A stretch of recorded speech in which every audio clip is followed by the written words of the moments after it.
Hi friends, welcome back to our channel. ಎಲ್ಲ ಹೇಗಿದ್ದೀರಾ? I hope ಎಲ್ಲ ಚೆನ್ನಾಗಿದ್ದೀರಾ ಅಂತ ತಿಳ್ಕೊಂಡು ವಿಡಿಯೋ ಸ್ಟಾರ್ಟ್ ಮಾಡ್ತಾ ಇದ್ದೀನಿ. ಸೊ ಈ ವಿಡಿಯೋ ಬಂದುಬಿಟ್ಟು day 4 and day 5 of weight loss journey video ಆಗಿದೆ. ಸೊ 2 ದಿನದ ಡಯಟನ್ನು ಸಹ ಒಂದೇ ವಿಡಿಯೋದಲ್ಲಿ ಹಾಕಿದ್ದೀನಿ.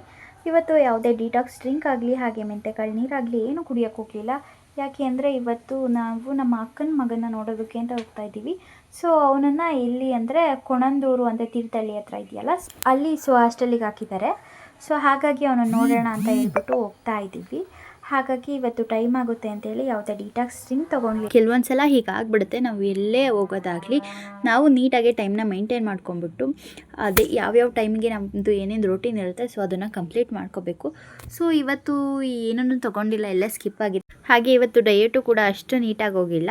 ಆದರೆ ಈ ಪ್ರೀವಿಯಸ್ಸಲ್ಲಿ ಮಾಡಿರೋ ಡಯೆಟಿಂದ ನನಗಂತೂ ಒಳ್ಳೆ ರಿಸಲ್ಟ್ ಅಂತೂ ಪಕ್ಕ ಸಿಕ್ಕಿದೆ. ಸೊ ಇದನ್ನು ನಾನು ಯಾವಾಗಂದರೆ ಡೇ 7 ಆಫ್ ವೆಯ್ಟ್ ಲಾಸ್ ಜರ್ನಿಲಿ ಖಂಡಿತವಾಗಿಯೂ ನಿಮ್ಮ ಮುಂದೆ ಶೋ ಮಾಡ್ತೀನಿ. ಆ್ಯಂಡ್ ಸಿಕ್ಕಾಪಟ್ಟೆ ಚೆನ್ನಾಗಿ ಬರ್ತಾ ಇದೆ ರಿಸಲ್ಟ್ ಕೂಡ. ಹಾಗೆ ಇವರಿಬ್ಬರು ನಮ್ಮ ಅಕ್ಕನ ಮಕ್ಕಳು. ಸೊ ಇವಾಗ ಒಂದು ಸ್ವಲ್ಪ ಹೈಟ್ ಇದ್ದಾನೆ ಅಲ್ವಾ, ಅವನು ಫಸ್ಟ್ ಅವನು, ಹಾಗೆ ಇನ್ನೊಬ್ಬ ಸೆಕೆಂಡ್ ಅವನು. ಸೊ ಫಸ್ಟ್ ಅವನಿದ್ದಾನಲ್ಲ ದೊಡ್ಡವನು, ಸೊ ಅವನ್ನೇ ಹಾಸ್ಟೆಲ್ಗೆ ಹಾಕಿರೋದು. ಕೆಲವೊಂದು ಸಲ ಮಕ್ಕಳನ್ನ ಬಿಟ್ಟಿರೋದು ಎಷ್ಟು ಕಷ್ಟ ಆಗುತ್ತೆ ಅಲ್ಲ. ಅವನು ಅಳ್ತಾ ಇರೋದು ನೋಡಿ ನನಗೆ ಒಂಥರ ಅಳು ಬಂದಂಗೆ ಆಗ್ತಾಯಿತ್ತು. ನೆಕ್ಸ್ಟ್ ಅಲ್ಲಿಂದ ನಾವು ಒಂದು ರೆಸಾರ್ಟಿಗೆ ಹೋಗಿದ್ವಿ. ಸೊ ಸಿಕ್ಕಾಪಟ್ಟೆ ಚೆನ್ನಾಗಿತ್ತು. ಅಲ್ಲಂತೂ ನೇಚರು ಎಷ್ಟು ಚೆನ್ನಾಗಿತ್ತು ಅಂದರೆ ಫುಲ್ಲು ಗ್ರೀನರಿ ಆಗಿತ್ತು. ಸೊ ಹೇಳಿದ್ನಲ್ಲ ಇವತ್ತು ಡಯಟ್ ಅಷ್ಟು ನೀಟಾಗಿ ಏನು ಹೋಗಿಲ್ಲ ಅಂತ. ಸೊ ಬೆಳಗ್ಗೆ ಬಂದು ಐ ಥಿಂಕ್ 8 o'clock ಆಗಿತ್ತು ಅನಿಸುತ್ತೆ. ಸೊ ಆವಾಗ ನಾವು ಇಡ್ಲಿ ತಿಂದ್ವಿ. ಅದಾದಮೇಲೆ ನೆಕ್ಸ್ಟು ನಾವು ರೆಸಾರ್ಟಿಗೆ ಹೋಗಿದ್ದೆ ಅನ್ನಲ್ಲ. ಸೊ ಅಲ್ಲಿ ಬಂದುಬಿಟ್ಟು ಪನ್ನೀರ್ ಫ್ರೈ ತಿಂದೆ. ಪನ್ನೀರ್ ಫ್ರೈ ಅಂತೂ ಸಿಕ್ಕಾಪಟ್ಟೆ ಚೆನ್ನಾಗಿತ್ತು. ಹಾಗೆ ಮತ್ತು 2 ರೊಟ್ಟಿ ಮತ್ತು ಮಶ್ರೂಮ್ ಕರಿನ ಆರ್ಡ್ರ್ ಮಾಡ್ಕೊಂಡಿದ್ದೆ ನಾನು. ಅದಾದಮೇಲೆ ಏನು ಅಂತ ಅಂದರೆ ವಾಪಸ್ ಮನೆಗೆ ಬಂದ್ವಿ. ಸೊ ಮನೆಗೆ ಬಂದಾದಮೇಲೆ ನಾನು ನನ್ನ ಡೇ ಏನಿದೆ ಅದನ್ನು ಕಂಪ್ಲೀಟ್ ಮಾಡಿದೆ. ಮತ್ತು ನೈಟ್ ಏನು ತಿನ್ನೋದಕ್ಕೆ ಹೋಗಲಿಲ್ಲ, ಬಿಕಾಸ್ ಅಲ್ಲೇ ಫುಡ್ ತುಂಬಾ ಹೆವಿ ಆಗಿತ್ತು. ಆ್ಯಂಡ್ ನೆಕ್ಸ್ಟು ನಾನು ಎಸ್ಟರ್ಡೇ ಯಾವುದೇ ರೀತಿ ಡಯಟಿಗೆ ಸಂಬಂಧಪಟ್ಟಿರೋ ಥರ ಡಿಟಾಕ್ಸ್ ಡ್ರಿಂಕ್ಗಳನ್ನ ಯಾವುದೂ ಕುಡ್ದಿರಲಿಲ್ಲ ಅಲ್ವಾ. ಅದಕ್ಕೆ ನಾನು ಫಸ್ಟ್ ಇನ್ನು ಸ್ಟಾರ್ಟ್ ಆಗ್ತಿದ್ದ ಹಾಗೆ ಫಸ್ಟು ಹಾಟ್ ವಾಟರ್ ತೊಗೊಂಡೆ. ಅದಾದಮೇಲೆ ನಾನು ಏನು ಸೋರೆಕಾಯಿ ಜ್ಯೂಸ್ ಅಂತ ಹೇಳ್ತಿದ್ದೀನಲ್ಲ, ಸೋರೆಕಾಯಿ ಜ್ಯೂಸ್ ಕುಡಿತಾ ಇದ್ದೀನಿ. ಇವಾಗ ಒಂದು 2 ಡೇಸಿಂದ ವಾಕಿಂಗೂ ಸಹ ಹೋಗಿಲ್ಲ.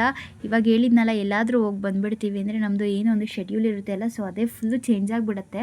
ನಮ್ಮದು ರೂಟೀನೇ ಚೇಂಜ್ ಆಗುತ್ತೆ. ಕೆಲವೊಂದು ಸಲ ಮತ್ತೆ ನಾವು ವಾಪಸ್ ಬ್ಯಾಕ್ ನಮ್ಮ ರೂಟೀನ್ಗೆ ಹೋಗಬೇಕು ಅಂದರೆ ಸಿಕ್ಕಾಪಟ್ಟೆ ಕಷ್ಟ ಆಗುತ್ತೆ.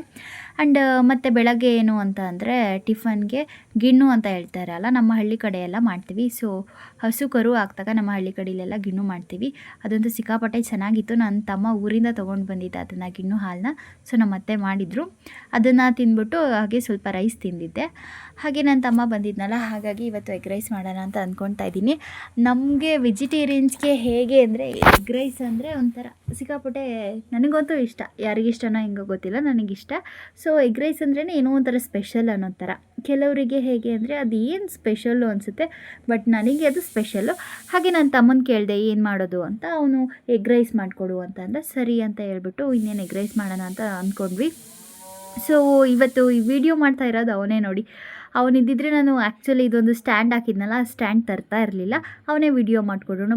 ಆದರೆ ಅವನಿಲ್ವಲ್ಲ, ಸೊ ಹಾಗಾಗಿ ನಾನು ಸ್ಟ್ಯಾಂಡ್ನ ಯೂಸ್ ಮಾಡ್ಕೊಂಡ್ಬಿಟ್ಟು ವಿಡಿಯೋ ಮಾಡ್ತಾಯಿದ್ದೀನಿ. ಜೊತೆಗೆ ಹೀಗೆ ಯಾರಾದರೂ ಒಬ್ಬರಿದ್ದರೆ ತುಂಬ ಚೆನ್ನಾಗಿ, ನಾವು ಯಾವುದಾದ್ರೂ ಒಂದು ಕೆಲಸ ಮಾಡ್ತಾಯಿದ್ದೀವಿ ಅಂದರೆ ಅದಕ್ಕೆ ಸಿಕ್ಕಾಪಟ್ಟೆ ಹೆಲ್ಪ್ ಮಾಡ್ತಾ ಇರ್ತಾರೆ. ಇವತ್ತು ನಾನು ಎಗ್ ರೈಸ್ ಮಾಡ್ತಾಯಿದ್ದೀನಲ್ಲ, ಅವನು ಸಿಕ್ಕಾಪಟ್ಟೆ ಹೆಲ್ಪ್ ಕೂಡ ಮಾಡ್ದೆ. ಹಾಗೆ ನೆಕ್ಸ್ಟ್ ಇವಾಗ ನಾನು ಎಗ್ ರೈಸ್ ಮಾಡೋಣ ಅಂತ ಮಾಡ್ತಾಯಿದ್ದೀನಿ. ಸಿಂಪಲ್ಲಾಗೆ ಮಾಡ್ತಾಯಿದ್ದೀನಿ. ಆ್ಯಂಡ್ ಯಾವುದೇ ಸಾಸ್ಗಳನ್ನ ಬಳಸ್ತಾ ಇಲ್ಲ, ಹಾಗೆ ಯಾವುದೇ ಪೌಡರ್ಗಳ್ನ ಸಹ ಬಳಸ್ತಾ ಇಲ್ಲ. ಮನೇಲಿ ಏನು ಐಟಮ್ಸ್ ಇರುತ್ತೋ ಸೊ ಅದನ್ನೇ ಹಾಕಿ ಮಾಡ್ತಾಯಿದ್ದೀನಿ. ಚೆನ್ನಾಗಿತ್ತು ಎಗ್ ರೈಸು. ಆದರೆ ಏನು ಅಂದರೆ ನನ್ನ ತಮ್ಮ ಇದ್ನಲ್ಲ, ಅವನು ಮೆಣಸಿನ್ಕಾಯಿ ಭಾಳ ಹಾಕ್ಬೇಡ, ಖಾರ ಆಗುತ್ತೆ ಅಂತ ಹೇಳ್ತಾಯಿದ್ದ. ಸೊ ಹಾಗಾಗಿ ಮೆಣಸಿನ್ಕಾಯಿ ಸ್ವಲ್ಪ ಕಡಿಮೆ ಆಗಿದ್ದಕ್ಕೆ ಅಷ್ಟೇನು ಅದು ಸ್ಪೈಸಿಯಾಗಿ ಏನಿರಲಿಲ್ಲ, ಹಾಗೆ ನಾರ್ಮಲ್ ಆಗಿತ್ತು. ನನಗೆ ಒಂದು ಸ್ವಲ್ಪ ಸ್ಪೈಸಿಯಾಗಿದ್ರೇ ತಿನ್ನೋದಕ್ಕೆ ಸಿಕ್ಕಾಪಟ್ಟೆ ಇಷ್ಟ ಆಗೋದು. ಹಾಗೆ ನಮ್ಮ ಅಣ್ಣ ತಮಾಷೆ ಮಾಡ್ತಾಯಿದ್ದ, ಇದನ್ನು ಇವತ್ತು ತಿಂದುಬಿಟ್ಟು ನಾಳೆ ಹೇಳ್ತಾ ಇದ್ದಾನೆ ಅವನು, ಇದನ್ನು ತಿಂದರೆ ಮುಗೀತು, ಮಾಡಿದ್ದಿಲ್ಲ ನಿನ್ನೆ ಉಪ್ಪು ಖಾರ ಇಲ್ಲದೆ ಇರೋವಂಥ ಎಗ್ ರೈಸ್ನ ಅಂತ ಹೇಳ್ತಾ ಇದ್ದ. ಅಂದರೆ ಒಂದು ಸ್ವಲ್ಪ ಖಾರ ಕಡಿಮೆ ಆಗಿತ್ತು. ಎಷ್ಟಕ್ಕೊಂದು ಮೆಣಸಿನ್ಕಾಯಿ ಹಾಕಿದ್ದೀನಿ, ಆದರೂ ಸಿಕ್ಕಾಪಟ್ಟೆ ಖಾರ ಕಡಿಮೆ ಆಗಿಬಿಟ್ಟಿದೆ. ಜೊತೆಗೆ ಯಾರಾದರೂ ಏನಾದರೂ ಹೇಳ್ತಾ ಇದ್ದರೆ ಹೇಗೆ ಅಂದರೆ ಇದನ್ನು ಹಾಕ್ಬೇಡ, ಅದನ್ನು ಹಾಕ್ಬೇಡ, ಇದು ಸರಿ ಹೋಗಲ್ಲ, ಅದು ಸರಿ ಹೋಗಲ್ಲ, ಹಂಗೆ ಮಾಡಬೇಡ, ಹಿಂಗೆ ಮಾಡಬೇಡ ಅಂತ ಇದ್ದರೆ ಅದು ಏನು ಮಾಡಬೇಕು ಅಂತಲೇ ಗೊತ್ತಾಗೋದಿಲ್ಲ. ಆ್ಯಂಡ್ ಇಲ್ಲಿ ನಮ್ಮ ಅಣ್ಣ ಹೇಳ್ತಾ ಇದ್ದ ಮೊಟ್ಟೆ ಅದರೊಳಗಡೆನೇ ಹೊಡೆದಾಕು ಅಂತ. ಹೌದು, ನಾನು ನೋಡಿದ್ದೀನಿ ಆಲ್ಮೋಸ್ಟ್ ಎಗ್ ರೈಸಲ್ಲಿ ಮೊಟ್ಟೆನ ಅದರೊಳಗಡೆನೇ ಹೊಡೆದಾಕ್ತಾರೆ.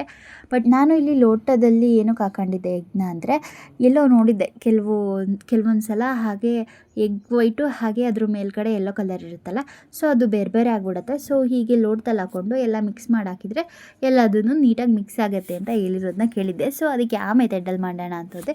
ಆದರೂ ಪರವಾಗಿಲ್ಲ, ಚೆನ್ನಾಗಿತ್ತು. ಸ್ವಲ್ಪ ಸ್ಪೈಸಿ ತಿನ್ನದೇ ಇರೋರಿಗೆ ತುಂಬಾ ಚೆನ್ನಾಗಿತ್ತು. ಆ್ಯಂಡ್ ಮತ್ತು ಏನು ಅಂದರೆ, ಸೊ ನಾನು ಇದನ್ನೇ ಮಧ್ಯಾಹ್ನನೂ ಸಹ ತೊಗೊಂಡಿದ್ದೀನಿ. ಒಂದು ಸ್ವಲ್ಪ ಎಗ್ ರೈಸ್ ಕ್ವಾಂಟಿಟಿ ತುಂಬಾ ತೊಗೊಂಡಿದ್ದೆ. ನಾವು ವೆಯ್ಟ್ ಲಾಸ್ ಮಾಡ್ತಾ ಇರಬೇಕಾದ್ರೆ ನಮ್ಮ ಫುಡ್ ಮೇಲೆ ಸಿಕ್ಕಾಪಟ್ಟೆ ಗಮನ ಹರಿಸಬೇಕು.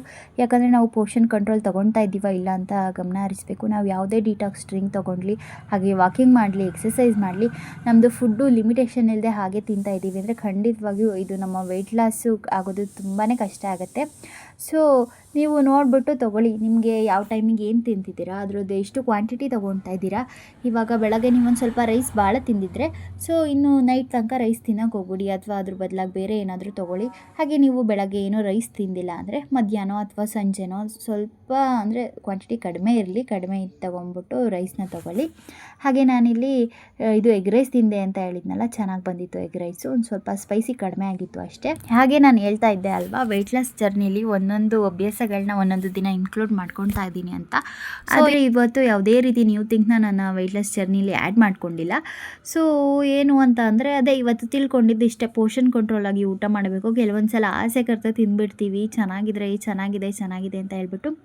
ಬಟ್ ನಾವು ಅದನ್ನೇನು ಅಂದರೆ ಇವಾಗ ತಿಂದಿದ್ದೀವ, ಸೊ ಅದನ್ನು ನೆಕ್ಸ್ಟಿಂದ ನಾವು ನೀಟಾಗಿ ನೋಡ್ಕೊಂಬಿಟ್ಟು ಮೇಂಟೈನ್ ಮಾಡ್ಕೊಂಡು ಹೋಗಬೇಕು ಫುಡ್ನ ಅಂತ ಹೇಳ್ತೀನಿ. ಹಾಗೆ ಮಧ್ಯಾಹ್ನ ಒಂದು ಗ್ಲಾಸು ಟೀ ಕುಡಿದೆ. ಆಮೇಲೆ ಇವತ್ತು ಹೇಳಿದ್ನಲ್ಲ ಮಧ್ಯಾಹ್ನ ಒಂದು ಸ್ವಲ್ಪ ಹೆವಿ ಆಗಿತ್ತು ಊಟ ಅಂತ, ಹಾಗಾಗಿ ನಾನು ನೈಟಲ್ಲಿ ನನ್ನ ಡಿನ್ನರ್ನ ಹಣ್ಣು ತಿಂದ್ಬಿಟ್ಟು, ಏನು ಮೂಸಂಬಿ ಅಂತ ಹೇಳ್ತೀವಲ್ಲ ಆ ಹಣ್ಣನ್ನು ತಿಂದ್ಬಿಟ್ಟು ಎಂಡ್ ಮಾಡ್ತಾಯಿದ್ದೀನಿ. ಸೊ ಇದಾಗಿತ್ತು ಇವತ್ತಿನ ವಿಡಿಯೋ. ಇವತ್ತಿನ ಡಯೆಟ್ ಏನು ಅಷ್ಟಾಗಿ ಏನು ಚೆನ್ನಾಗಿ ಹೋಗಿಲ್ಲ. ನಾಳೆ ಇನ್ನೊಂದು ಹೊಸ ವಿಷಯದ ಜೊತೆ ನಿಮ್ಮ ಜೊತೆ ಸಿಗ್ತೀನಿ. Thank you for watching. ಯಾರು ಇಲ್ಲಿ ತನಕ ನನ್ನ ವಿಡಿಯೋ ನೋಡಿದ್ದೀರಾ, ಇನ್ನೂ ಸಬ್ಸ್ಕ್ರೈಬ್ ಮಾಡಿಲ್ಲ ಅಂದರೆ ದಯವಿಟ್ಟು ಸಬ್ಸ್ಕ್ರೈಬ್ ಮಾಡ್ಕೊಳ್ಳಿ. Thank you.